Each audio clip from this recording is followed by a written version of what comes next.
Jeremy Taylor, Head of Direct Marketing at O2, come and do your thing. Thank you. Well done. Thank you, Mark. I'm scared, just like Ben was saying, but for 3 reasons, actually. Firstly, Jeff's just pretty much covered everything that I'm going to cover. No, not at all. Second thing is, I'm pretty tall. Standing up here, I feel like an absolute giant, so I'm going to get a bit of vertigo. So if I collapse at any point, then someone could come and pick me up. And the third thing is, tank tops look like they are back in fashion. I've got a couple myself, so I'm going to get the dust off those. Ironically, this is a brief in itself, right? I didn't know exactly kind of what sort of content to be putting in this, so I've gone quite broad in the approach. There's obviously questions at the end where, if there's some particular topics you want to delve into, then fire away. One thing I will say is whoever does ask the provocative questions, I'll offer 2 bottles of champagne that it's not towards me. But yeah, so as has already been mentioned, I head up direct marketing at O2. I'll mention that as being direct marketing, not as base comms, but direct response marketing. The reason why we say direct marketing, not direct response marketing, is because the world is so different now. We don't think of direct response as being actually that relevant anymore. Yes, there's a place for it, but it's not that responsive. It's a much more of a convoluted journey these days, which we'll touch on as we come through. So I thought I'd start with a little bit about myself. Bit of a joker, so I'm not afraid to take the mickey at myself. So I'm from Brighton originally.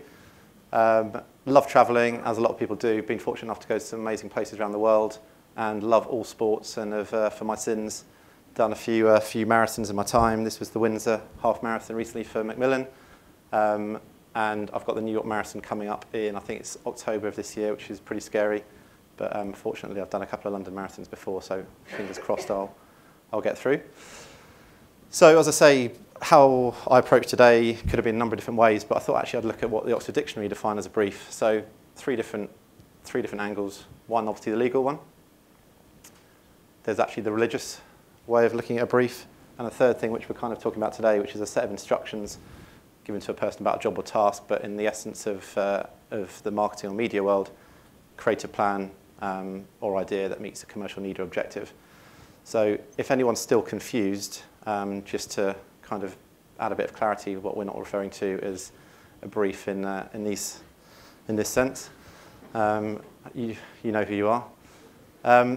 So within O2, our briefing process, like Jeff was saying, basically it's not just about that written document that goes across, or verbal relay of that document that goes across to the agency. Ours starts in a number of different places.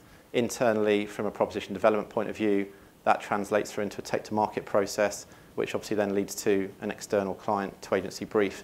Now, the information that is collated along that journey is absolutely vital.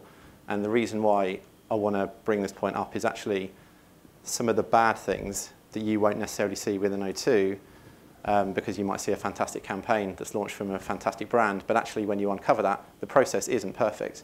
And we would look to you guys to help us with that. We look to our agency partners at the moment to help us with that. Obviously, there are some fantastic ideas that come out of it, but we are by no means perfect. On and On was one of our massive campaigns last year. Actually, some of my team are here that have played a role in launching that last year. You might remember the T-Mobile Full Monty campaign that was around April of last year. We had a response to that. Now, we started with about 8 weeks. By the end of a lot of dilly-dallying internally, we actually ended up with about 5 weeks.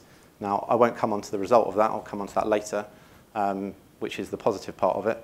But there's a lot of stakeholder management to deal with. There's a lot of clutter and noise and politics to get through. And it's a very fine skill at the O2 side to be able to cut through that and make sure that what it translates to the agency is completely relevant and put in the right format. So every brief will vary, of course, but there are a few principles that we follow within O2, and it's got better with time, that's for sure. So first one, empowerment around people. Second one around process. Third one around information, relationships. So this touches on a lot of the stuff that Jeff talked about. And finally, testing, which I can't speak highly enough about, which we'll come on to at the end. So firstly, people. Now, you can take this for granted, right? But I think this is absolutely critical. Now, I'm talking about this from an agency perspective and from a client perspective, because you need the right people, you need the right training, but you need to have the accountability and ownership. And if people internally within O2 that are the ones that are the proposition developers are saying to us, this is how we want it launched. Well, we're the experts, so we shouldn't be cajoled into launching it a way that they want it to be. We are the ones that need to go to the agencies, work together, like Jeff was saying, hand in hand, and make sure that that is put into a campaign format with the right creative integrity. Cut through the politics and the noise, which I've touched on. Attitude. Now, yes, there's the written brief, but there obviously needs to be the verbal one as well. And again, can't speak highly enough about how you need to translate that passion through to you guys to make sure that it is inspirational, because that's what you want at the end of it. You want those guys, you guys, to go away and absolutely to be inspired by what we're trying to get out at the end. And obviously participation. I mean that through the most junior levels within O2, but right through the most junior levels at the agencies as well. No idea is a bad idea at the end of the day. And listen, it's absolutely a two-way process. We do not see it as being completely directive. You must go and do this. We absolutely take on board every bit of challenge that might come back our way. And by the end of it, hopefully, collaboratively, we'll get to an even better result. So process. Now, absolutely, of course, there needs to be a process in place. It doesn't literally have to be exactly the same thing every time. But if you have that set of principles and requirements in place, it will stand you in good stead.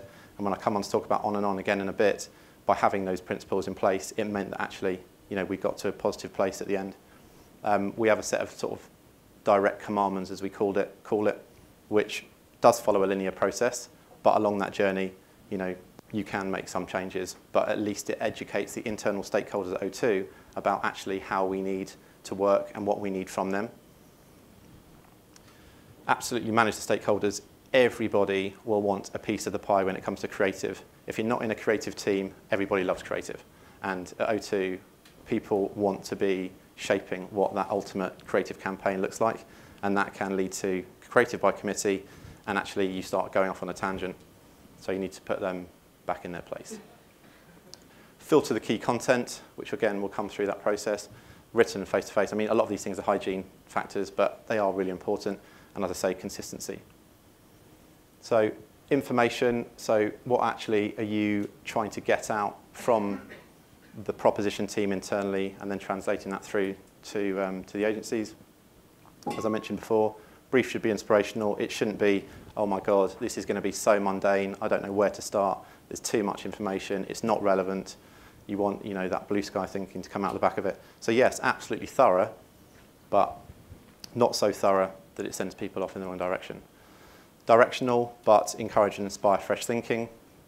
Now, one thing I'll touch on for this year, because it's really topical actually, that I'm talking today because it's the start of 2013, direct response, like I mentioned earlier, can be seen as being very, using traditional media all the time. We're fortunate, we've got big budgets at O2, so we always think TV, press, radio, online display, paid search, the obvious choices.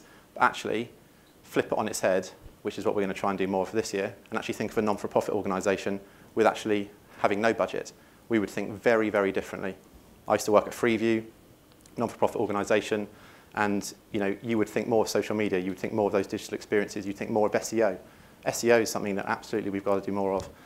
So always try and flip things on their head where you can, and you'll come out with a much better result at the end of it. Organised and digestible, and like Jeff was saying again, share the journey. Take the agencies on the journey is what we see. We want them to see those two earlier stages that I mentioned. We want to take them with us and actually understand the complications, a little bit of the politics, not too much obviously, but so that the end result is the best it possibly can be. Relationships, I'm not going to labour on this, we've covered it, but I absolutely agree with everything that Jeff was talking about before. So you don't want a situation like that, for example. You want a situation where it is absolutely hand in hand throughout. There is so much emotion involved, so much passion. People have got different objectives. But, if you've got that trust, that honesty, that respect, your ability to challenge each other, again, as has already been mentioned, we see all of our partners as an extension of O2, just like we would want our staff to be absolutely motivated to get the best customer centricity that we possibly can. We would want our agencies to be exactly the same as that. And obviously share the success. Last but not least, beta. So I can't speak highly enough about this. We commit 10% of our budget at the start of a year to innovation and testing things. Yeah, some things aren't going to work, but actually you might uncover a gem that you're going to use as part of your ongoing campaigns. So you've got to have the appetite and the belief, obviously. But take the time, take a step back. Yeah, everyone's busy. You might only have 5 weeks to launch, but you can still fit a day's time to do a think tank, do an innovation day, get some external help, get an entrepreneur to come in, get that kind of startup mentality. You know, we're not a challenger brand anymore, but actually flip it on its head, think like a challenger brand, because you will get a very, very different result at the back end of it. Campaign brief checklist. So this is not necessarily having an absolute standard template for every campaign, because the brief will be different for every campaign that you do, but at least have that checklist to say, is it augmented reality? Is it QR codes? Is it digital outdoor? You know, at least then you're not going to forget those types of innovations every time you come up to a new campaign. And at the end of the day, you've got to put your money where your mouth is. As I say, we commit 10% of our budget to that. Some people might do more, some people might do nothing. But at the end of the day, that's resource and budget. And I know most of you would have seen this before, but again, look around the globe, look at the States, look at the Far East, and you know, don't always think that you are the leader of the pack. We always think to other people and look for other external help to try and constantly learn and improve. So, yeah, absolutely, you can do all of those things really, really well, but you might not necessarily get a really good campaign out at the end of it. You might get an okay campaign, you might get a good campaign, but would you get a world-class campaign? No, we've mentioned it already. Absolutely, you need time. If you can get the time, you can get those 12 weeks, you will get a better campaign at the back end of it, but at least those things will help. I talked about on and on earlier.